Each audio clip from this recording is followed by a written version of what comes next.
Welcome to the Songwriter Theory Podcast. I'm your host, Joseph Vidala, and we're going to talk about music theory, lyric writing, creative productivity, inspiration, and more.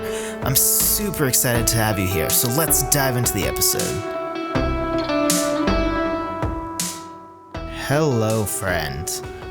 It feels like it's been a while. It hasn't actually been a while, but I was out of town for the past 2 weeks, and I didn't even have internet for over half that time. And so I had to actually record the last couple podcasts and do the blogs before I left. But actually, I hadn't quite put my blog up I hadn't quite finished it when I lost internet, because I lost internet at a certain place I was at momentarily, unexpectedly. And then the second place we were going, we knew we wouldn't have internet. So actually, in Canada, which is where we were headed to for the second stop, I actually had to stop at a rest area, and from there is where I got the blog post up. Not last Monday, but the Monday before then. So that was fun. But it feels good to be back and back more into a normal swing of things here. And with this podcast, we're going to talk about song titles a little bit. I realized I haven't even touched song titles. We've done some arranging stuff. I feel like we've done a pretty good amount of music theory stuff so far. And obviously some more opinion things, and lots of stuff on lyrics. I love lyrics. I'm a big lyric guy. So we've talked about that a good amount, and I'm sure we'll talk about it a lot more. But song titles is something that to me is pretty important, because it's the identity of your song at the end of the day. And I know some people see it as it's just a thing for when I post the song to Spotify, it can't be song number 1 and song number 2. But I don't agree with that. And a part of it is, unfortunately, marketing, which is probably why, if you'll notice, there's a trend of using text speak in song titles, like Thank You Next, which I hate that song, but I will not go on a tirade because I appreciate you being here and I don't know if you want me to. So I'm not going to do that, but it's all in lowercase. It has a comma in the title, which is also not super common, but that's fine. And then the U is just the letter U, and then I'm pretty sure next is just NXT or something. Or way back in the day with I'm a Slave for You, so I think it's Slave for You, but the 4 is just the number 4 by Britney Spears. And I have to imagine that was before texting was a huge thing, because Britney Spears. But I don't actually know off the top of my head what date that was. But the point is that a part of the reasoning for this is for some of these songs, there might be a song before that already had that title or a similar title, and it's just that much easier, I'm sure, with marketing to search for it, and with Google search engine, all that stuff, to just have, the memorable, if, in my opinion, stupid text-speak style title. So, point is, there's a lot that goes into a song title, and I understand that there's also the marketing aspect, and we'll maybe touch on that again, but that's not really where we're concentrating. If you're new to this podcast, you might not know, but here I'm not here to teach you to be a pop star, and I'm not here to teach you commercial success. And there are other people out there that are doing that. And some people are doing a great job of that kind of stuff. I follow Rick Barker, for instance. He's very good at that stuff.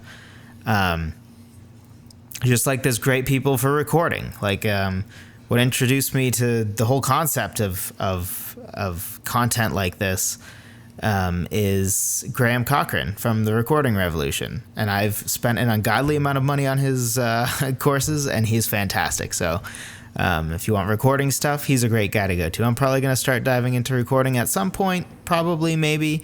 But here, what we're concentrating on is writing great songs. And when I say great songs, so there's no confusion, I'm saying a song that is a genuinely good, well-written song.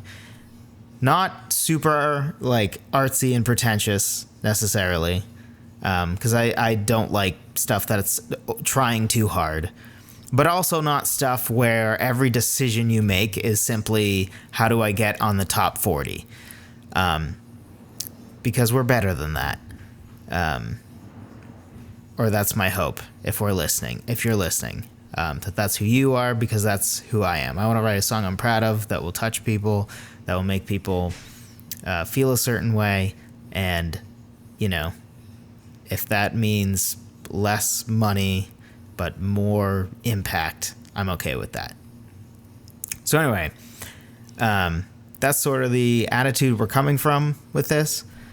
This is not how to choose a song title for the best marketing. That's not what this is. This is how to choose the best song title that artistically your song demands. So, without further ado, let's jump in. So basically, I came up with 3 factors I thought were the significant factors in how you sort of think through what your song title should be. And the first one is called the association factor. And the association factor is basically that when somebody hears somebody else ask, hey, have you heard such and such song by so-and-so? They should pick up on, that sounds familiar. Because even though they may have, for instance, you hear somebody that I used to know on the radio. But because the radio at this point very rarely says somebody that I used to know by Gautier or however you say it, you just heard that song and thought, wow, I actually like that song, and then had no idea who it was or what it was called. But when somebody says, hey, have you heard the song Somebody That I Used to Know? You probably are like, oh, that's okay. It makes sense that that's the name of it, and that's who it's by. So now I know, because that title fits very well with the song in that there's a strong association with that lyric and that song, because the theme of it is that, you know, this person used to be somebody close to you, somebody that you know had a relationship with, and now they're just somebody that you used to know, somebody that I used to know. So when you hear somebody ask about that song, like you know what song it is. And that strong association is something that is desirable. And it's not necessarily that the 3 factors we go over on this podcast, it's not necessarily that all 3 of them are necessary. But if you can have all 3, great. And we'll take an example from one of my songs. So this is on the first and only album I did with my first band. It's called Won't Be Tonight, and it comes from the chorus lyric.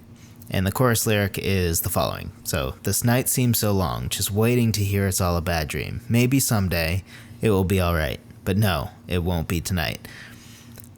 So, in that, and especially if you hear how it's sung, you can tell that the attention is being brought to, but no, it won't be tonight. So it makes sense that won't be tonight would be the title. So even if somebody didn't know that that was the title of the song, if they had heard the song and then I asked them, hey, have you listened to Won't Be Tonight? They probably would be like, oh, yeah, I have. And that's really what this association factor is. But note that, and I think I'm going to do another podcast about this, but obviously the song title doesn't, even with the association factor. So, for example, take Won't Be Tonight, it's in the chorus. And Somebody I Used to Know, that's also from the chorus. But it doesn't always have to be. A good example of a song that has a repeated lyric throughout the song that is an obvious associative choice, but is never said in the chorus would be Tracy Chapman's Fast Car. Because throughout the song, usually opening a verse, it starts with "You got a fast car," and it's a constant theme. It's the theme that sort of ties everything together, and it's also a common recurring lyric. So if you've heard that song, you've now heard "You've got a fast car," "You've got a fast car," "You've got a fast car" so many times, and it's the first line of the song. It ends the last stanza of the song. It's not the last line of it, but I believe the last part is... No, I think the last part is the chorus, so I'm wrong on that. But by the end of that song, it's... You know how you get like a song stuck in your head sometimes, but you only know one line? For that song... If you have heard the song and you get it stuck in your head, but you only know the one line, I basically guarantee that it's going to be "You Got a Fast Car." In fact, I like and respect the song, but I honestly haven't heard it enough to know that many of the lyrics, and that might even be true of me, even though I'm talking about it on this podcast. So, in that case, right, it's not in the chorus at all, but it's still the most obvious lyric to operate as the title because it has such a strong association with the song in multiple ways too, because it's also the theme, which we're going to talk about a little bit later. So our second factor here is the memorable factor. So there has to be 10,000 songs with the title Tonight. It started to become a thing that I noticed every artist almost that I was listening to at some point in high school, that whatever artist I was listening to in high school, all of them had a Tonight. And it's not like they were covering all the same song, right? No, Tonight was such a common title that it's just happened over and over again. I feel like Forever is one of those too. I know at least 4 songs with the name Forever, I'm not hating on any of these songs, by the way, because there's definitely at least one Tonight that I like, and there is one Forever that I love, and it's by my favorite artist. So I'm not hating on this, but or You, right? There's probably a bunch of songs that are called You, maybe not. Or Your Song, but those titles that you feel like I've heard that a million times before, and it doesn't really stick out. Your Song, if you heard a song called Your Song, you probably wouldn't really remember that very well. Your Song, really? And that, again, might not, depending on the lyrics, that might not be true, but something tells me that it's not saying Your Song multiple times in Your Song. So if somebody asks you if you've heard Tonight before, you probably had 50 songs cross your mind, and then you forgot the other 50 that you know with that title, and you're probably just left in a state of maybe, I don't know. But to go back to Fast Car, if you've heard Fast Car before, or Ants Marching, for instance, or Jailhouse Rock, you probably already know the answer. Yes, I've heard that song before they even finish the question. Before they even finish the last word before the question mark, you're yep, Fast Car, know what it is. Yep, Ants Marching, know what it is. Yep, Jailhouse Rock, know what it is. And especially with Ants Marching, there's not even a strong associative factor there, if we go back to our first one. Because is very easy to listen to that song and not really ever catch the ants marching part, which is partially because he is extraordinarily lazy about diction or just doesn't care. So it's kind of hard to tell what he's singing. Is certainly part of it. And I think, if I remember correctly, ants marching is just something brought up once in the song. But it is memorable. Because there probably aren't too many other songs called ants marching, and it conjures up an image that's kind of hard to forget. Sort of like Jailhouse Rock or even Fast Car. And having a memorable song title like that, it's probably going to just stick in people's minds. And it's good to have that, right? If you can choose between your song being called Your Song and Ants Marching, assuming that in this case both of them would make sense, you probably should go the Ants March. Excuse me. You should probably go the ants marching route, right? And, not necessarily ants marching, because obviously now that's already taken, and now it would just feel like a copycat because it's oddly specific. But, if it's grasshoppers flying or some other whatever, like you probably want to go towards the one that is more memorable. Maybe an instance off the top of my head I can think of this is there's a song, I've mentioned it before. In fact, I think if you listened to the podcast a couple of weeks ago, which if you haven't, go back and check it out. I think it's podcast 30. Really, really good one. I'm proud of that one. It's about iterative lyric writing, and we just took a chorus of a song that I'm writing, Flightless, the same one that I'm about to talk about here. Sorry, not the same song. I lied. But anyway, now that I'm talking about it, go back and listen to it. It's iterative lyric writing. It will revolutionize the way you write lyrics and will really help you with less pressure write much better lyrics over time. And will just sort of change your whole creative process in a really great way. I don't want to say it's changed my life because that sounds over, but it permeates everything I do in life.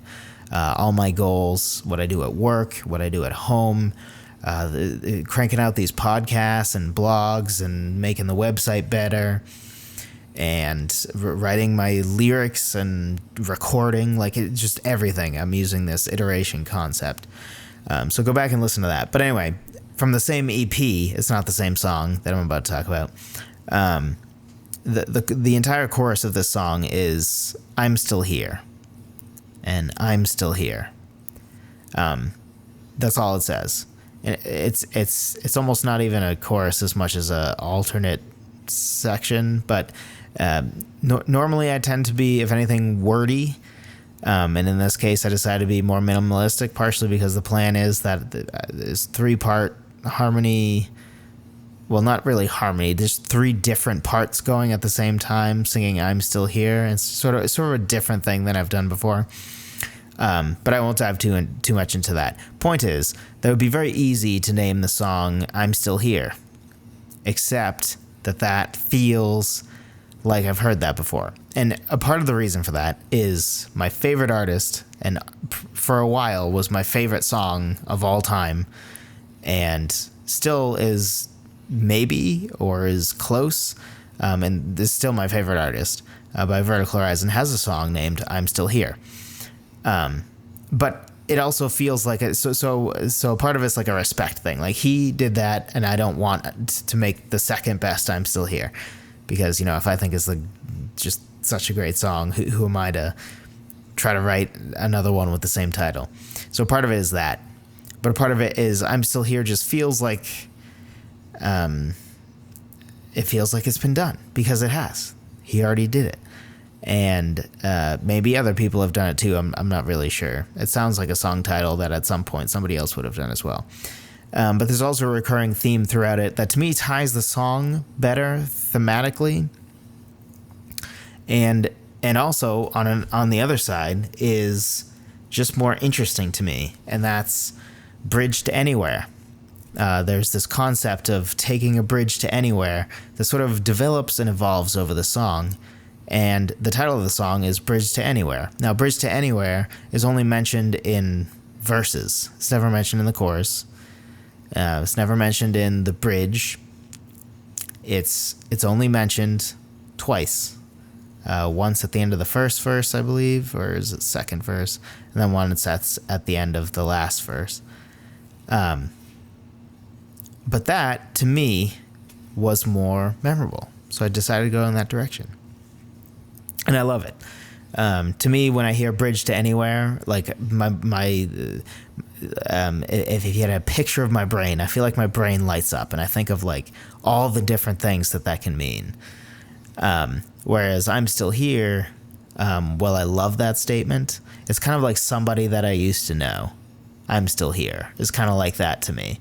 Like, it's simple and yet very profound at the same time.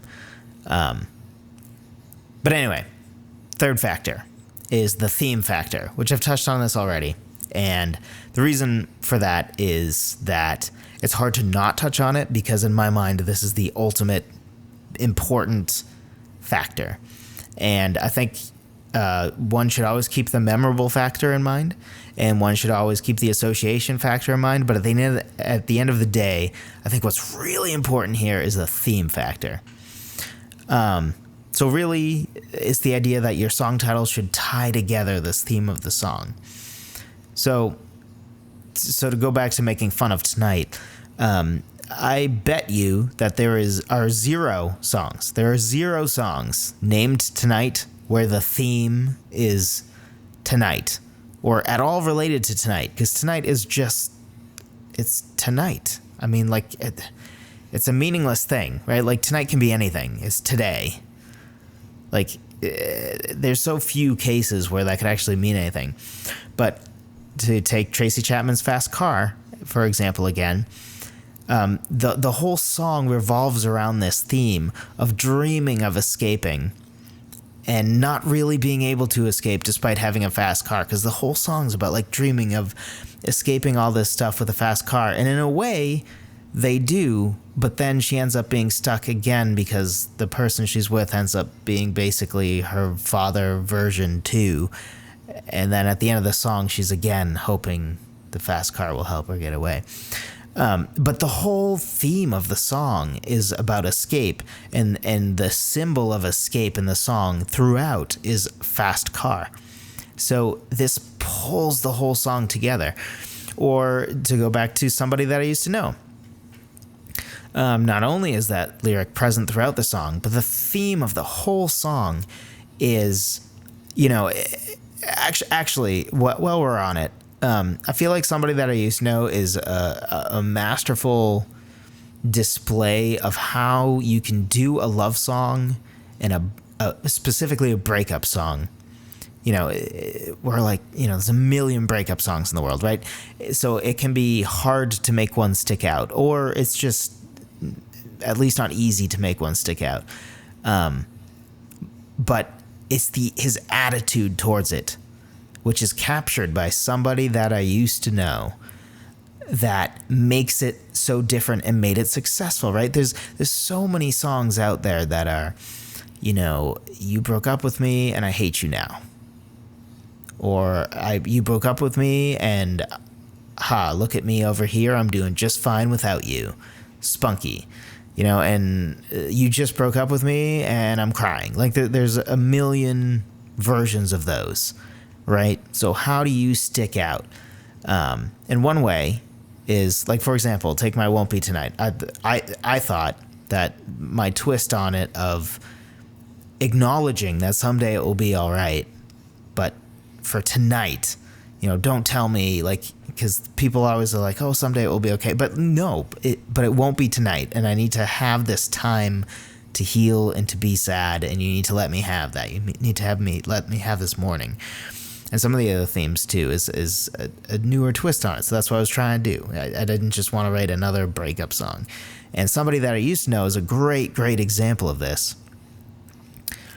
Because the whole theme revolves around sort of this unique blend of bitterness and sadness that is in just the phrase "somebody that I used to know."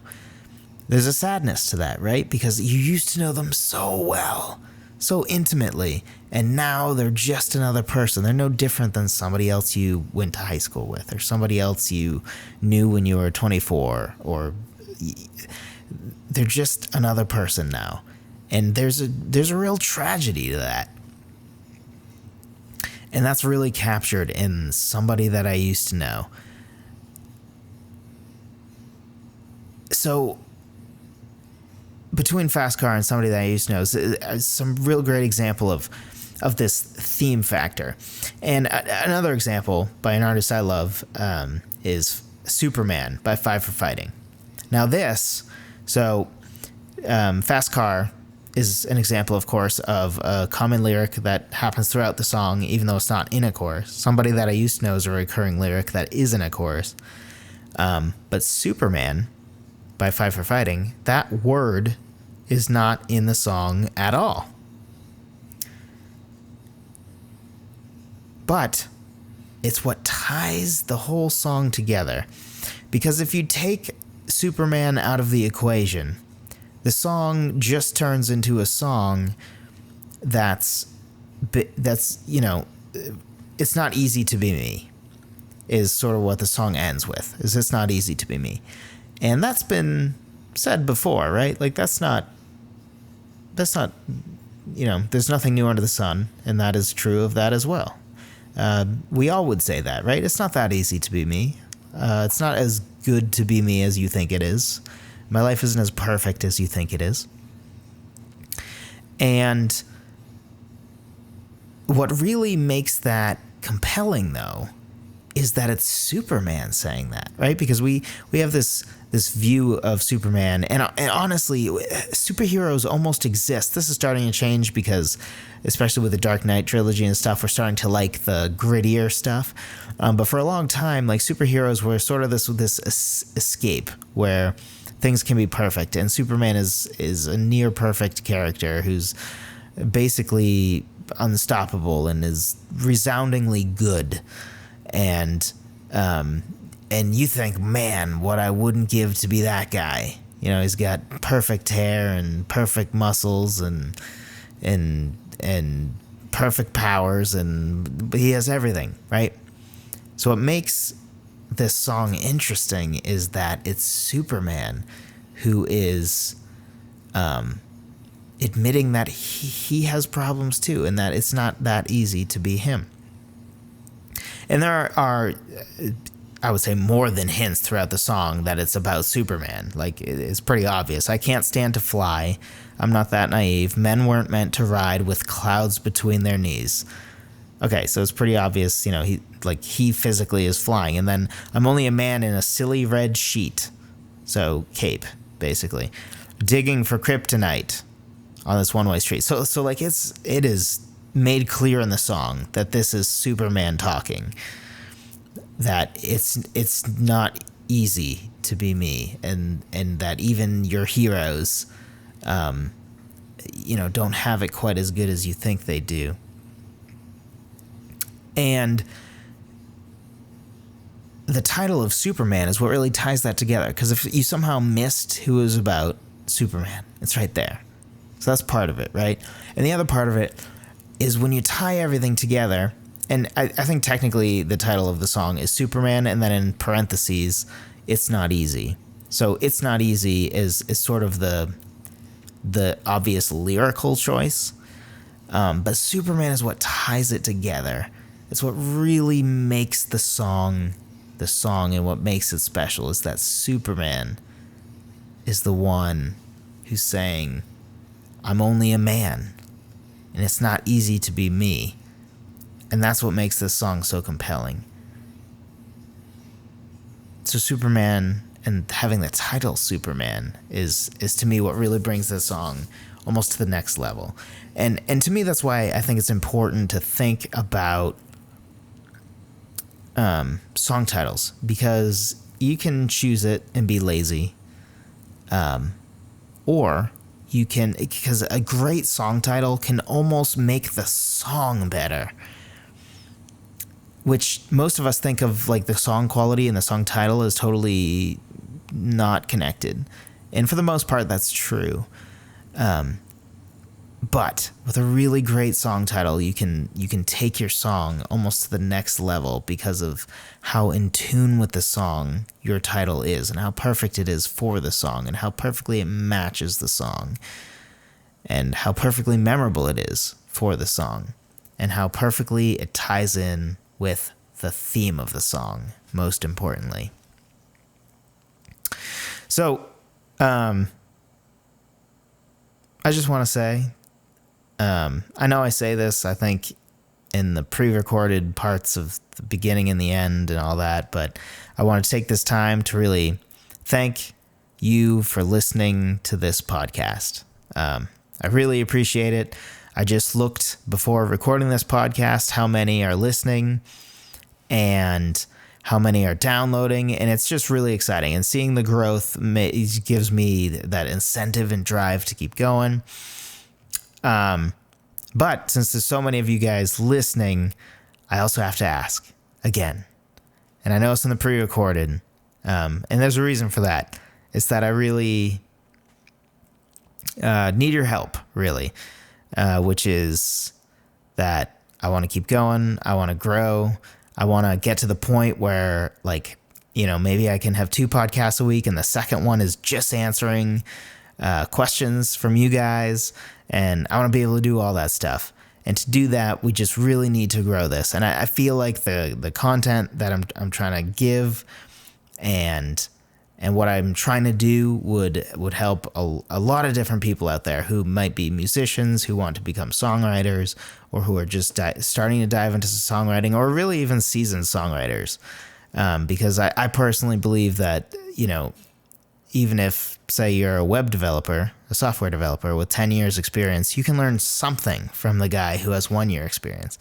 So even if, you're a 50-year-old songwriter who's done it for 30 years, I would like to think you could still learn something from me, just as I obviously could learn something from you. So for that, I just ask that you guys leave a review, especially on iTunes. That would help a lot, to help it rank a little higher, to help more people find it.